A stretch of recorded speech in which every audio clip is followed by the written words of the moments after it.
तो बच्चों चैप्टर अब हम करने वाले हैं chapter number 16 biology class 11 human physiology का chapter excretory product and their elimination. इसका मतलब हमारे शरीर में बनने वाला वेस्ट प्रोडक्ट और उसको बाहर निकालने की विधि के बारे में हमें पढ़ना है। तो यहाँ पर जिस वेस्ट के बारे में हम पढ़ने वाले हैं वो एक्चुअली क्या है, नाइट्रोजिनस वेस्ट के बारे में पढ़ने वाले हैं।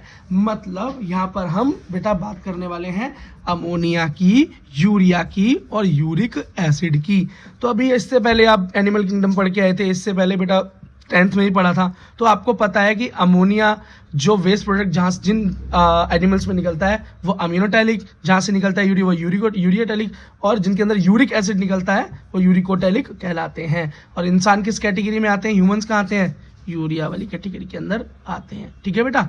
अमोनिया क्या है, सबसे ज्यादा टॉक्सिक पदार्थ है, सबसे ज्यादा नाइट्रोजनस वेस्ट है। ठीक है। अगला, इसको साफ होने के लिए बहुत ज्यादा पानी की जरूरत होती है और ये कहाँ पाया जाएगा, उन्हीं जानवरों के अंदर पाया जाएगा, उन्हीं एनिमल्स में पाया भी जाएगा जो ज्यादा पानी में रहते हैं। तो एक्वस एम्फीबियंस, एक्वस इंसेक्ट्स और बोनी फिशेस। अच्छा, यूरिया क्या है, अमोनिया से लेस टॉक्सिक है, इसको कम पानी की जरूरत होती है साफ होने में। और ये कहाँ मिलेगा आपको, मैमल्स में, इंसानों में, मराइन फिशेस के अंदर भी मिल जाएगा, टेरेस्ट्रियल एम्फीबियंस में मिल जाएगा, जमीन पर रहने वाले एम्फीबियंस के लिए मिल जाएगा। लास्ट, यूरिक एसिड जो कि सबसे कम टॉक्सिक है, सबसे कम पानी जिसमें लगता है, और वो आपको मिलेगा reptile, bird, insect and snail में। देखने में बात इजी है लेकिन बात इंपॉर्टेंट भी है। देखो बेटा, अब हमारे जरा यूरिनरी सिस्टम पर आप जरा जोर डालिए, ध्यान दीजिए। तो आपको पता है हमारे पास एक पेयर ऑफ किडनी होती है, ये किडनी ही क्या करती है, यही फिल्ट्रेशन का प्रोसेस करती है और हमारे ब्लड को बेटा ये क्या करती है, प्योरीफाई करती है। इससे वेस्ट मटेरियल निकालकर या यूरिया इकट्ठा कर ये हमारे शरीर से बाहर वाटर के थ्रू निकाल देती है। और ये ध्यान रखती है किडनीज कि हमारे एसेंशियल मिनरल्स, विटामिन, ये सारी चीजों का लॉस भी ना हो। ठीक है। तो जिन लोगों की किडनी खराब हो जाती है उसके अंदर फिर प्रोटीन्स, विटामिन्स और आयंस, इन सब चीज़ों का ही बेटा लॉस होना शुरू हो जाता है। ठीक है। तो ये बेटा यूरेटर है, यूरेटर से कनेक्ट है, बेटा यह किडनी, एक दो पेयर ऑफ किडनी। यूरेटर मतलब ये जो पाइप है जिससे वो कनेक्ट है किससे, यूरिनरी ब्लेडर से, जहां पर आके यूरिन इकट्ठा होता है और उससे बाहर निकलने की ओपनिंग को यूरेथ्रा बोलते हैं। बेटा इस यूरेटर और किडनी के बीच में यहाँ पर एक बेटा वॉल्व लगा हुआ है, मतलब ये जो कनेक्शन जहां से आता है और जाता है, ये जो पाइप है, इसको ये जगह बेटा हाइलम कहलाती है। ठीक है बेटा। अब जरा किडनी के बारे में और डीप में पढ़ लेते हैं। देखो, किडनी जो है, इसका अगर मेजरमेंट की बात करें तो लेंथ इसकी क्या होती है, 10 से 12 सेंटीमीटर बड़ी होती है। चौड़ाई की बात करें तो 5 से 7 मीटर होती है। और मोटाई की बात करें जैसे कि, तो वो क्या है, 2 से 3 सेंटीमीटर। ठीक है। शेप कैसी है, बीन शेप की होती है। कलर कैसा होगा, रेडिश ब्राउन, मतलब रेड लेकिन ब्राउन शेड के साथ। लोकेशन कहाँ मिलेगी, लास्ट थर्ड थोरेसिक लंबर के पास नीचे मिलेगी आपको। तो थोड़ा सा पीछे की तरफ कमर में नीचे, थर्ड लास्ट पर जब देखोगे पीछे की तरफ थोरेसिक लंबर पे, तो आपको महसूस होने लगेगा। ठीक है। तो किडनी आगे नहीं पीछे की तरफ होती है। ये किडनी का बेटा एक चित्र है, ओवरऑल एक इंप्रेशन है। तो जरा देख लो क्या होता है किडनी के अंदर। तो किडनी में मैंने जैसे इस तरह ये इसका कनेक्शन जुड़ा हुआ है, अब मैंने बताया था ये ओपनिंग जो है बेटा उसको हाइलम कहते हैं। ठीक है। वॉल्व समझ लो, एक वॉल्व जैसा स्ट्रक्चर है। यहाँ पर बेटा एक ये देखो एक खाली स्थान दिखाई दे रहा है, ये पेल्विस कहलाता है। बाकी एक्स्ट्रा ये स्थान है, बाहर वाला जो स्थान है आउटर किडनी में, इसे कॉर्टेक्स कहते हैं। और बेटा ये बीच में आपको जो स्ट्रक्चर्स दिखाई दे रहे हैं ना, इसे मेड्यूला कहते हैं। क्या कहते हैं, मेड्यूला कहते हैं। नीचे से जहाँ से मेड्यूला स्टार्ट होता है ये है मेजर कैलिक्स। क्या है बेटा, मेजर कैलिक्स। और जब ये आगे जाके डिवाइड हो जाता है ना दो में, ये लास्ट जहाँ से जुड़ता है, इसे माइनर कैलिक्स बोल देते हैं बस। ठीक है। अब बेटा इस मेड्यूला के बीच में ये देखो ना ब्लैंक स्थान है, ये रहा ब्लैंक स्थान, तो इसे बेटा रीनल कॉलम कह देते हैं बस। अब पूरा नाम क्या है, रीनल कॉलम ऑफ बर्लिनी नाम के साइंटिस्ट ने खोजा था, इसलिए नाम ये रख दिया। देखो बेटा, अब याद रखना फिल्ट्रेशन की जो यूनिट है वो नेफ्रॉन है। मतलब किडनी के अंदर भी, इस मेड्यूला के अंदर भी ऐसे क्या चीज़ है जो कि छानती है, हमारे ब्लड को प्योरीफाई करती है, वो बेटा नेफ्रॉन है। और ये बात हम पहले भी 10th क्लास में पढ़ चुके हैं। अब एक नेफ्रॉन का चित्र देख लो बेटा, है ना, कुछ अनजान तो हमारे लिए है नहीं, फिर से देख लेते हैं। देखो बेटा, ये रहा एक नेफ्रॉन का चित्र। तो बेटा अब नेफ्रॉन का चित्र को देखो तो यहाँ पर जो आपको ये स्ट्रक्चर दिखाई दे रहा है, अगर देखो तो स्टेथोस्कोप जैसे दिख रहा है ना बेटा, ये देखो पूरी पाइपलाइन जा रही है ना। ये लास्ट में कलेक्टिंग डक्ट है, मतलब यहाँ पर जो भी चीज़ फिल्टर होने वाली है, यहाँ से ब्लड आता है, ये है एफरेंट आर्ट्रियोइड, मतलब एट्रियोल एफरेंट एट्रियोल, एफरेंट से मतलब यहाँ से ब्लड आएगा, और ये ईफरेंट एट्रियोल जहाँ से ब्लड यहाँ से निकल जाएगा आगे। और बेटा ये जगह कहलाती है बामन कैप्सूल। क्या कहती है? बामन कैप्सूल। इसके अंदर ये ब्लड पहुँचता है, यहीं पर ये सारा फिल्ट्रेशन का प्रोसेस होता है। और बेटा ये स्थान क्या कहलाता है? ऊपर जो ये गोला बन रहा है तैयार हुआ है, इसे बोलते हैं ग्लोमेरुलस। क्या बोलते हैं बेटा? ग्लोमेरुलस। अब बामन संपुट के बाद बेटा एक पाइपलाइन का ये जो मेन पॉइंट दिखाई दे रहा है यहाँ से ये टूट रहा है, तो ये है पीसीटी, इसके नीचे LOH, उसके बाद लास्ट कलेक्टिंग डक्ट में जाने से पहले DCT। और बेटा बार बार हम देख रहे थे कि हार्मोन्स के अंदर आपने कई बार देखा था कि DCT में ऑस्मोटिक प्रेशर को बैलेंस करता है, DCT में ऑस्मोटिक प्रेशर को बैलेंस करता है। तो ये क्या है चीज़ें, एक बार देखो बेटा क्या है ये। देखो PCT का मतलब है प्रॉक्सिमल कॉन्वोल्यूटेड ट्यूब्यूल, LOH का मतलब है लूप ऑफ हेनली, और DCT का मतलब होता है डिस्टल कॉन्वोल्यूटेड ट्यूब्यूल। ठीक है बेटा, ये सारी जगह वहाँ वो जगह है जहाँ से जब ब्लड गुजरता है तो उसके कई कंपोनेंट्स, और वाटर गुजरता है तो उसके कई कंपोनेंट्स को बेटा वहाँ पर छाना जाता है और फिल्टर्ड किया जाता है, और वहाँ पर कई इंपॉर्टेंट चीज़ों को रोक लिया जाता है कि आगे भाई प्रोटीन आ गया तो उसको रोक लिया, सोडियम आ गया तो उसको रोक लिया, कैल्शियम आ गया तो रोक लिया, मिनरल्स विटामिन को रोक लिया, वेस्ट मटेरियल को आगे जाने दिया। तो बेटा ये एक के बाद एक ये फिल्ट्रेशन की प्रोसेसेस हैं। ठीक है, अच्छा देखो भाई, efferent arteriole form network of capillary on LOH मतलब loop of Henle, that also known as peritubular network. इसका मतलब क्या है कि ये जो एफरेंट एट्रियोल है ना, ये कौन सा एफरेंट, ये ईफरेंट। तो ईफरेंट एट्रियोल क्या करता है? एक कैपिलरी फॉर्म करता है। क्या करता है? कैपिलरी क्या होती है? नस से छोटे स्ट्रक्चर होते हैं, बहुत बारीक नसें, वो तैयार करता है। कहाँ पर? LOH पर, लूप ऑफ हेनली पर तैयार करता है, एक गुच्छा तैयार कर देता है। किसका नेटवर्क तैयार कर देता है? ट्यूब्यूल्स का नेटवर्क तैयार कर देता है। आप कह सकते हो कैपिलरी का एक गुच्छा तैयार कर देता है, जो कि क्या कहलाता है? वो कहलाता है पेरीट्यूबुलर नेटवर्क भी कहलाता है। ठीक है बेटा, अच्छा अब ये जो जगह दिखाई दे रही है ना, जिसके ये देखो, ये तो ये जो आपको ये स्थान दिखाई दे रहा है ना LOH पे, है ना, तो LOH मतलब लूप ऑफ हेनली पे जो स्थान दिखाई दे रहा है ये यू शेप्ड, इसको वासा रेक्टा भी कहते हैं। ठीक है, अच्छा अब जो काउंटर करंट है ना वो यही बनता है, हेनले की लूप जो है और वासा रेक्टा पर ही क्या बनता है बेटा? अपोजिट करंट बनता है, करंट काउंटर करंट फॉर्म होता है। खुद देख लो ना, यहाँ से बेटा ब्लड निकल कर आ रहा है, फिर यहाँ से वापस जा रहा है, और यहाँ पर बेटा काउंटर चल रही है, वापस चीज़ें चल रही हैं, क्योंकि बेटा वो क्या होता है? फिल्ट्रेशन होकर वापस जा रही हैं चीज़ें, फिल्ट्रेशन होके वापस जा रही हैं। तो क्या हुआ? एक तरफ फ्लो नीचे की तरफ, एक तरफ फ्लो ऊपर की तरफ, क्या हो गया? काउंटर करंट चालू हो गया। क्या हो गया? काउंटर करंट चालू हो गया। कहाँ पर? LOP पे, है ना, मतलब लूप ऑफ हेनली, हेनलीज लूप बोले, लूप ऑफ हेनली बोल दो, मैं लिख देता हूँ यहाँ पर कहीं आपको कन्फ्यूजन ना हो। LOH पे और नीचे अपना वासा रेक्टा पे, ठीक है, यहाँ पर इनमें। अच्छा बेटा, purpose of counter current mechanism, इसका मतलब, इसका फ़ायदा क्या होता है भाई? जितना ज़्यादा ब्लड काउंटरली मूव करता है तो उतने ज़्यादा न्यूट्रिएंट्स बच जाते हैं, उतना ज़्यादा यूरिन या वेस्ट प्रोडक्ट इकट्ठा होता है, और जितना ज़्यादा इकट्ठा होगा उतना ज़्यादा कंसंट्रेटेड हो जाएगा। बस, तो ज़्यादा कंसंट्रेटेड यूरिन बनाने के लिए काउंटर करंट ज़रूरी है। Gradient in counter current is mainly caused by, अब जो ग्रेडियंट है मतलब जो प्रेशर है वो कौन कॉज करता है? तो याद रखना NaCl एक बहुत बड़ा फैक्टर है उस ग्रेडियंट को बनाने के लिए, उस प्रेशर को बनाने के लिए, अलॉन्ग विद यूरिया। तो NaCl is major factor than urea. ठीक है, हैं दोनों, पर NaCl is a major factor.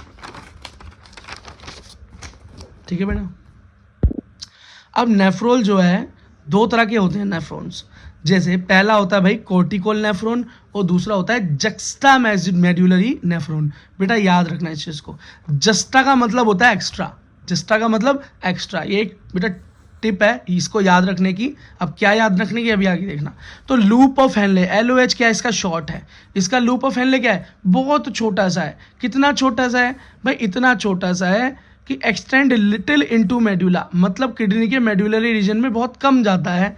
अब इसको देखो तो इसका एलओएच क्या है, बहुत बड़ा है तो एक्स्ट्रा है, तो जक्स्ता मतलब एक्स्ट्रा, ऐसे याद करोगे तो याद रहेगा कि एक्स्ट्रा किसका होता है ना। ये क्या है भाई, ये डीपली चला जाता है, मेडुला के अंदर बहुत डीप में जाता है, ठीक है। पर याद रखना मेजर जो नेफ्रॉन होते हैं वो हमारे कॉर्टिकॉल नेफ्रॉन्स ही होते हैं, 85% मेजोरिटी, और ओनली 15% नेफ्रॉन ही कैसे होते हैं, जक्स्टामेडुलरी होते हैं, ठीक है। अगला main process of urine formation, तो main process of urine formation कहाँ कहाँ पर होता है और कैसे कैसे होता है यार देखो। तो सबसे पहले ग्लोमुलर के अंदर पहुंचता है, फिर रीअब्जॉर्प्शन होता है, फिर सिक्रीशन होता है, फिर फिल्ट्रेशन होता है। अब कैसे कैसे होता है जरा देखो बेटा। सबसे पहले बेटा ब्लड इधर पहुंचता है, कहाँ पहुंचा, ग्लोमेरुलस में पहुंचा, वहां से नीचे गया, तो बेटा इसे क्या बोलेंगे, इस तरीके को क्या बोलेंगे, रीअब्जॉर्प्शन। इसका क्या मतलब है, रीअब्जॉर्प्शन का मतलब क्या हुआ कि बेटा वो चीजें भी यहाँ तक पहुंच गई, पूरा ब्लड, मतलब यहाँ पर ब्लड का कुछ हिस्सा तो आ ही रहा है ना, तो जो ब्लड का परसेंट यहाँ पर आ रहा है वो इंपॉर्टेंट चीजें भी कैरी कर रहा है अपने साथ बेटा। ब्लड के अगर वेस्ट प्रोडक्ट भी ला रहा है, यूरिया भी ला रहा है, तो साथ में वो गुड प्रोडक्ट भी तो लेकर आ रहा है। ब्लड को तो इस चीज का डिफरेंस पता नहीं है, उसका काम तो कैरी करना है, वो कैरी कर रहा है। लेकिन यहाँ पर बेटा हम क्या करेंगे, इंपॉर्टेंट चीजों को दोबारा रीअब्जॉर्ब करवा देंगे उनके अंदर, और फिर से क्या होगा, फिर सिक्रेशन होगा, मतलब रीअब्जॉर्प्शन कराएंगे, फिर आगे की तरफ सिक्रेट होगा, और फिर फिल्ट्रेशन का प्रोसेस चलेगा। ये होता है बेटा। अब जरा एक चीज इंपॉर्टेंट है वो याद रख के देखो कार्डियक आउटपुट क्या है। कार्डियक आउटपुट का मतलब होता है कि भैया एक दिल की जो पूरी कार्डियक आउटपुट है उसके अंदर लपडप करता है 72 बार, तो कितना लीटर खून जो ब्लड है जो बेटा पंप हो जाता है हमारे हार्ट से, तो 5 लीटर कार्डियक आउटपुट होता है। उसका सिर्फ 20% ही है जो कि रीनल ब्लड फ्लो है। इसका मतलब रीनल जहां भी आए किडनी समझना, मतलब किडनी की तरफ कितना आता है, 5 लीटर का 20% आता है। कितना आता है, 20% आता है। अब वो कितना हुआ कि लगभग 1 लीटर हुआ। कितना हुआ, 1 लीटर हुआ। उस 1 लीटर के अंदर भी बेटा दोबारा से उसको रीअब्जॉर्ब करवा दिया जाता है, जो मेन ब्लड होता है उसके अंदर से जो वेस्टेज वाला ब्लड जो हम ले लेते हैं ना, हमसे मतलब जो किडनी लेती है, तो रीनल प्लाज्मा फ्लो जिसे बोलते हैं, वो सिर्फ और सिर्फ 625 ml है, 625 ml है। और उसके अंदर भी ओनली 20% ही फिल्टर होता है, तो उसको क्या बोलेंगे, फिल्ट्रेट पर मिनट या GFR, मतलब ग्लोमेरुलस फिल्ट्रेशन रेट। वो कितना है हमारी किडनी का कितना होता है, ह्यूमन किडनी का 125 ml पर मिनट, मतलब 125 ml ब्लड हर मिनट वो फिल्टर कर देती है, क्लियर कर देती है। और दिन की बात करें तो 180 लीटर ब्लड को वो क्या कर देते हैं, फिल्टर कर देते हैं। ये इंपॉर्टेंट हुआ बेटा, 125 मिनट के अंदर 180 लीटर पूरे दिन के अंदर। तो क्या आप 180 लीटर यूरिन करने जाते हो बेटा, 180 लीटर सुसु कर दो दिन में?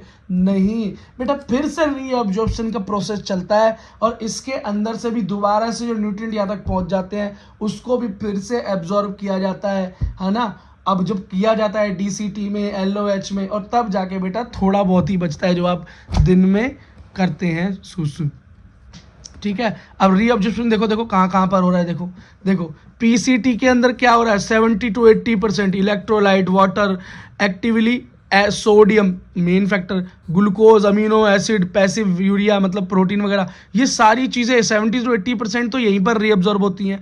अगला LOH में चले गए, लूप ऑफ हेनली में, तो यहाँ पर पानी फिर से रीअब्जॉर्ब हो जाएगा, इलेक्ट्रोलाइट रीअब्जॉर्ब हो जाएगी। Minimum absorption at ascending limb, ascending का मतलब होता है बेटा नीचे जाते हुए, ये रहा ना पवन का मिसल,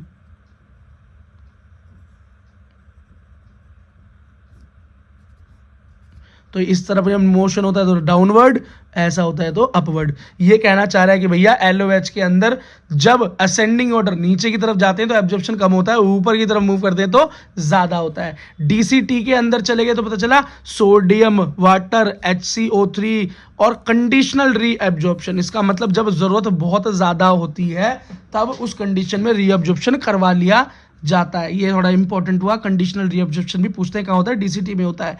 और कंडक्टिंग डक्ट के अंदर, मतलब लास्ट में जो डक्ट ये वाली है, जब कलेक्टिंग डक्ट यहाँ पर जब पहुंचते हैं तो यहाँ भी वाटर और सॉल्ट का रीअब्जॉर्प्शन हो जाता है। तो बेटा कुल मिला के बहुत कम ही लास्ट तक बच पाता है, 1.5 लीटर के आसपास, ठीक है। अगला देखो ट्यूबुलर सिक्रीशन, इसका मतलब देखो कि कौन कौन सी ट्यूब से क्या क्या सिक्रीट होता है, ये है इंपॉर्टेंट। तो PCT से क्या सिक्रीट होता है, H+, K+, NH3, LOH से कुछ भी नहीं रिलीज होता, कुछ सिक्रेट नहीं होता। DCT से क्या होता है भाई, H+K+NH3। और CT से मतलब कलेक्टिंग डेट से H+ और K+। इसे याद करने की ट्रिक क्या है भाई, हेमंत कुमार अमोनिया, है ना। H को हेमंत ले लिया, हाइड्रोजन को पोटेशियम को क्या ले लिया, कुमार ले लिया, और अमोनिया को अमोनिया, तो हेमंत कुमार अमोनिया। LOH कुछ करता नहीं है तो ऐसे याद कर लो। DCC में क्या है, फिर से हेमंत कुमार अमोनिया, और CD के अंदर क्या है, हेमंत कुमार, ओनली हेमंत कुमार। बेटा कलेक्टिंग डक्ट में अमोनिया नहीं सिक्रीट किया जाता। इतनी बात समझ में आ गई। अब देखो इंपॉर्टेंट चीजें देखो भाई, एक दिन में कितना यूरिन करता है एक पर्सन, 1 से 1.5 लीटर। मैंने बताया था भैया, करता तो 180 लीटर पूरे दिन के अंदर ब्लड जो है फिल्टर हो रहा है, लेकिन रीअब्जॉर्प्शन होते होते इतना ही रह जाता है लास्ट में, है ना। अब 180 लीटर बाहर फेंकोगे इतना तो आप पानी भी नहीं पीते। पीएच क्या है भाई यूरिन का, वो है 6। कलर क्या है यूरिन का, लाइट येलो। और यूरिन यूरिया पर डे हम कितना यूरिया बाहर कर देते हैं। आप वाटर के साथ क्या जा रहा है, लॉन्ग विद वेस्ट जा रहा है, यूरिया जा रहा है, कितना 25 से 30 ग्राम यूरिया बाहर कर देते हैं।